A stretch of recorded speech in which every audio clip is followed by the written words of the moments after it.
What's up, my boys? Welcome to another video, guys. Today we are gonna check up on one of our big dreams in life. On YouTube, especially in Portugal, you have an ungodly amount of, especially Brits, who move to Portugal to renovate a homestead, a ruin, something that needs a loving hand. And me and Amelia, we have been very inspired by this. Today we're going to show you a stone house we have been looking at, and it is biblical. Let's go, Amelia. Okay. It's in here, guys. Wow, someone is using this land. Maybe they sold it. Oh no. We've been out here once before because we were told by a real estate agent that this house is for sale. And this idea of buying this abandoned house and then make it really cozy is a dream of ours, right? So when we saw this particular house with this particular view, we were like, oh my goodness. You guys know that we are moving into our dream villa any time now. So why would we look at a stone house like this? First of all, this is a different price category. This house is for sale for 50,000 euros. I think by current standards, it's actually a good price because this land here is included. And we also love the North Coast. I think the North Coast is so underrated when it comes to having a house. And this view here, it's the best on the island, like seriously. The idea with a house like this for us is obviously not to make it our home. It is just the idea of preventing some of the old architecture that belongs to Madeira's history. This is like the kind of area where you get to feel very local on Madeira. Like this doesn't even have a driveway. You have to walk on a little alley, on a little beco as we call it, just to enter this house. Yeah, no parking. Since we also want to grow all our own food, I do like the idea that the north side provides different kind of food because it's a different climate here. So here we can grow all the cabbage and the potatoes and all the things that are asking for colder climate, you know?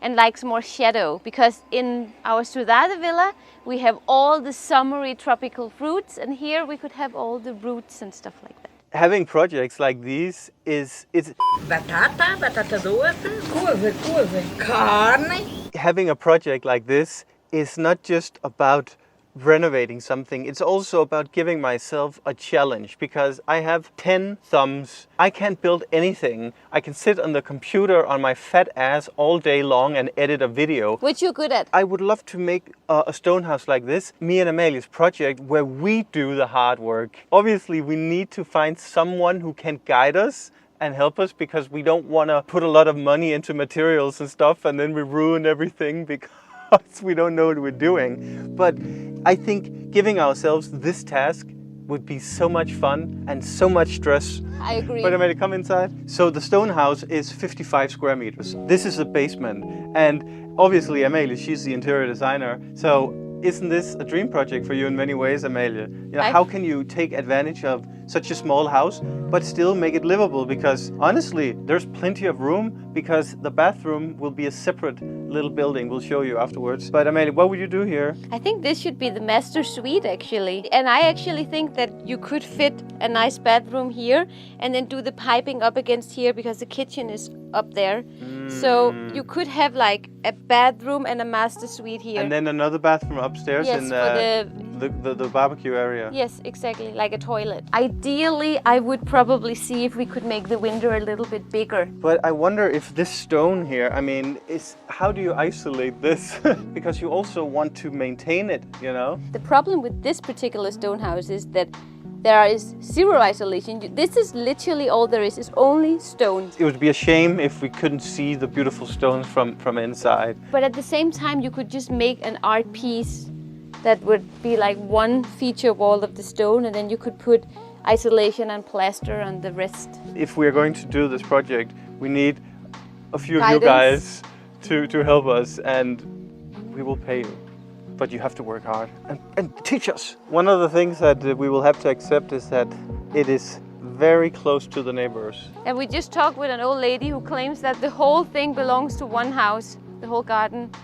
Like this? Yeah. This belongs to this? She said no, she said the whole thing belonged to her. When you buy land in Portugal, especially on Madeira, you you have to go sometimes through old papers and maps to figure out who actually owns the land. That's why it takes so long to do anything in this country. Yeah. What I really wanted was to have an outdoor tub, because then on the warm days you can be in a cold tub, and in the cold days you can be in a hot tub. And then you have the entrance to the house. Behind this wooden door you have an old kitchen with an old wood burning stove, I think. I thought that was a stove still, but who cares? We would tear everything out anyway. You have like these square meters, they count, they're worth a lot.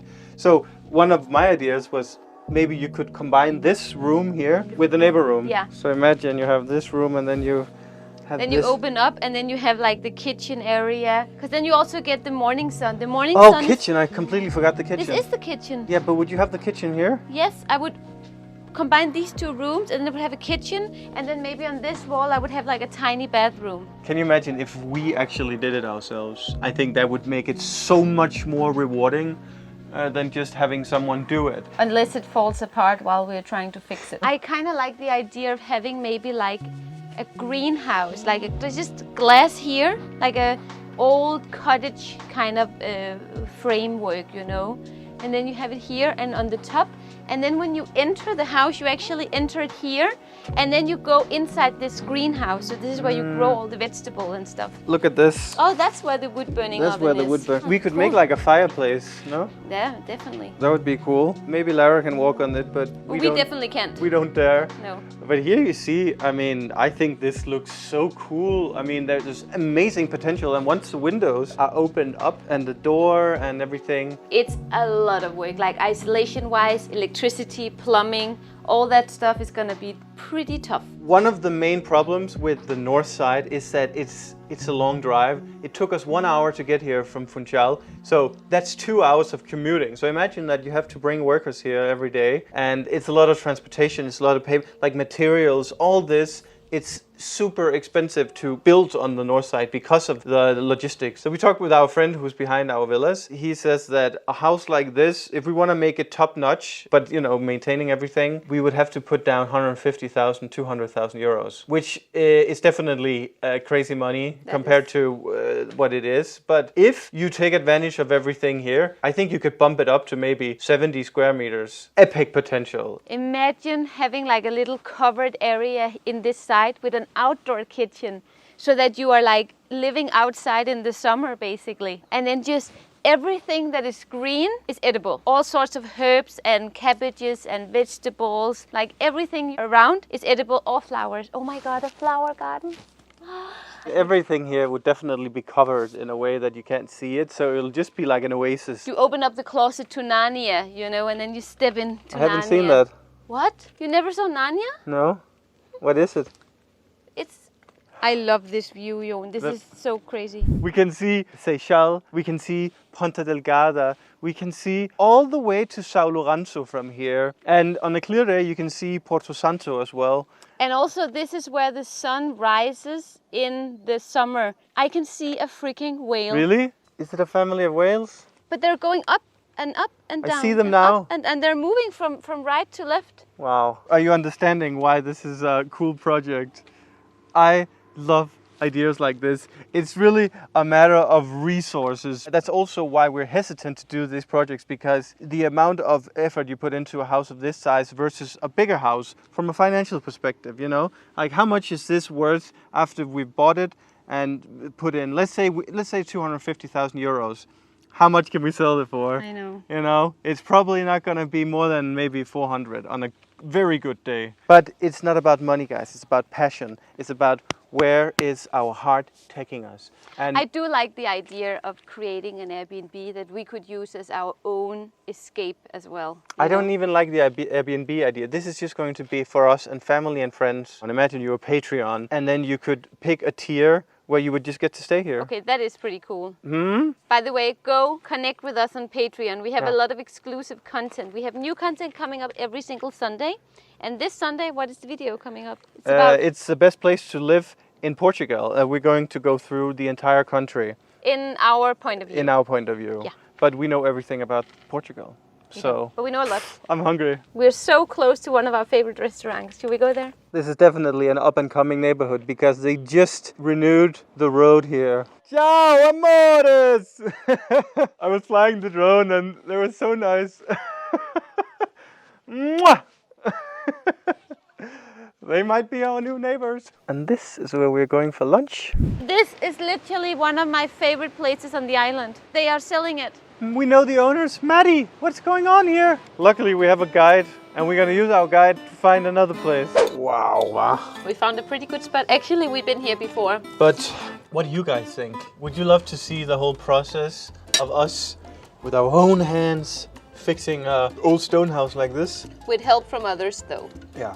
I mean, I don't even know where to start at all. But it's an exciting project and it's something where I feel like, yes! I think if we had a recipe, we could do it. But we would need someone to make the recipe. Maybe you for guys us. can leave a comment and just tell us the step-by-step. What do we do? Is the roof okay? How do we isolate? What about electricity? There's a lot of things. See you in the next one, guys. See you on Patreon. Link below. Bye.